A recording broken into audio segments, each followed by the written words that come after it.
Hablando entonces continuamente de lo que veníamos mencionando, Pablo hace un énfasis de la unidad y enfrenta en esa importancia de la unidad dos, digamos así, objeciones que en la iglesia de Galacia, de los Gálatas, justamente la carta a los Gálatas menciona dos momentos, ¿no?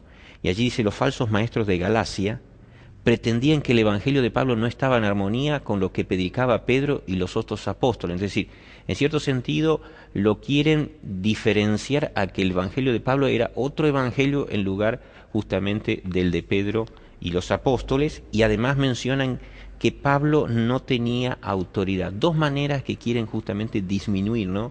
Profesor, como ellos quieren disminuir la autoridad de Pablo. Y entonces aparece el problema que había pasado hace tiempo atrás. Digamos, ¿cómo digamos los problemas hoy mismo, ¿no? ¿Cómo enfrentamos problemas en la iglesia con temas que ya fueron tratados y sin embargo siempre hay gente que en lugar de aprender esos problemas vuelve a abrir, en lugar de estudiar cómo se resolvió, ¿cierto? Como solícitos hablábamos en la unidad, vuelve a hacer énfasis para producir disensión.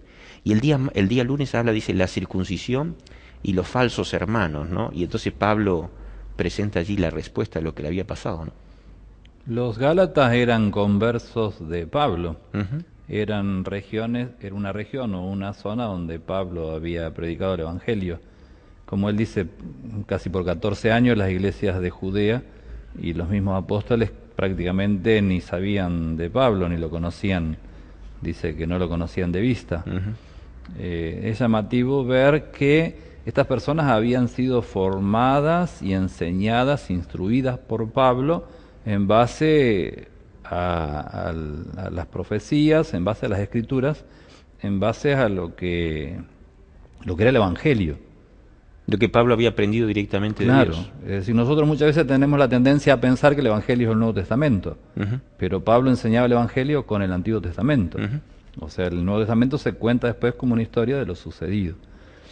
Y ahí en el libro de los Hechos, capítulo 15, verso 1, dice, entonces algunos que venían de Judea enseñaban a los hermanos, si no os circuncidáis conforme al rito de Moisés, no podéis ser salvos.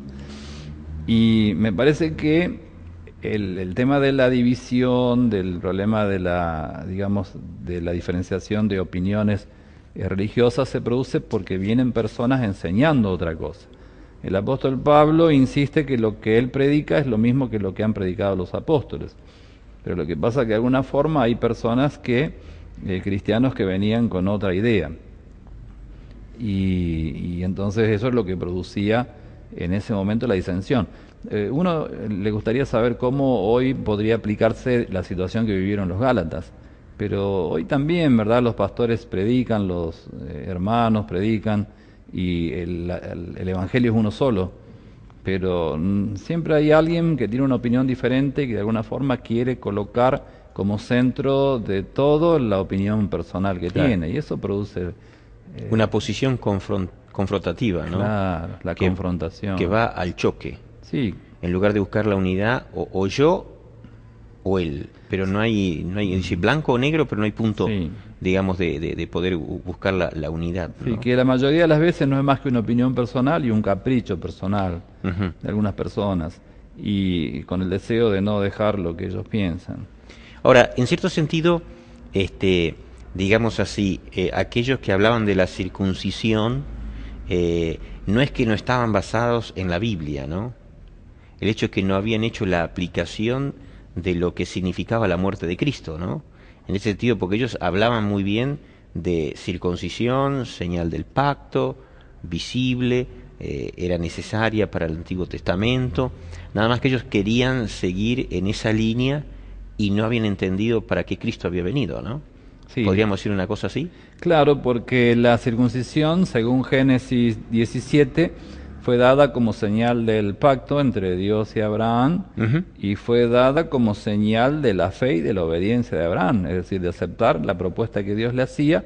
Ajá. Y cuando Abraham dijo, sí, Señor, yo quiero que tú seas el Señor de mi vida, entonces Dios le dice, bueno, como señal de esto, como señal externa en tu cuerpo, aparte del sacrificio que se ofrecía, todo varón creyente, descendiente de Abraham, tenía que circuncidarse.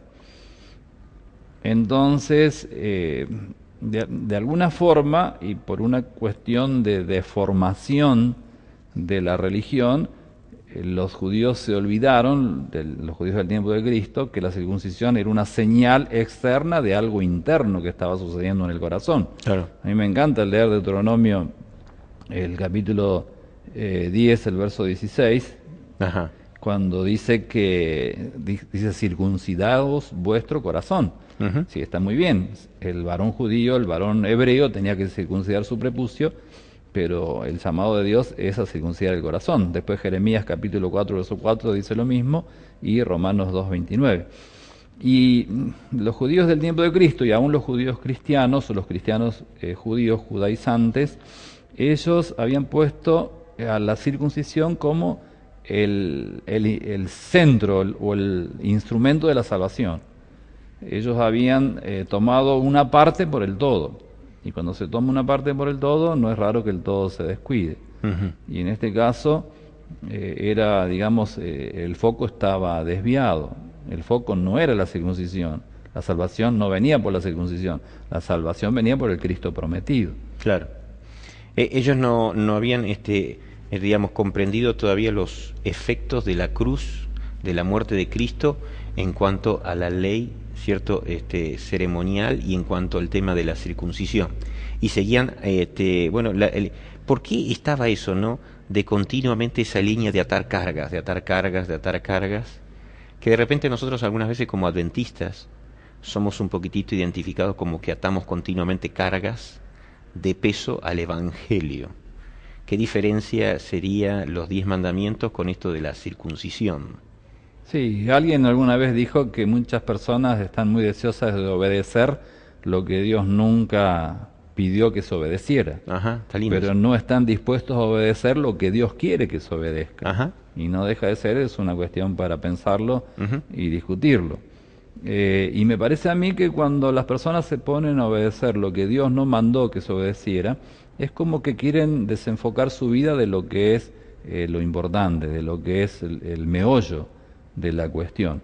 Parecía que, esto como decíamos recién, tomar la parte por el todo, los judíos del tiempo de Cristo, el judaísmo, el rabinismo, como él dice, pensaban que la circuncisión automáticamente los volvía salvos, los hacía salvos. Sí, el autor dice allí, algunos hasta creían que la circuncisión era un pasaporte a la salvación. Sí, definitivamente era una carta de nacionalidad y era una carta de salvación también. Ujú. Es decir, la persona que nacía como hijo de Abraham y se circuncidaba,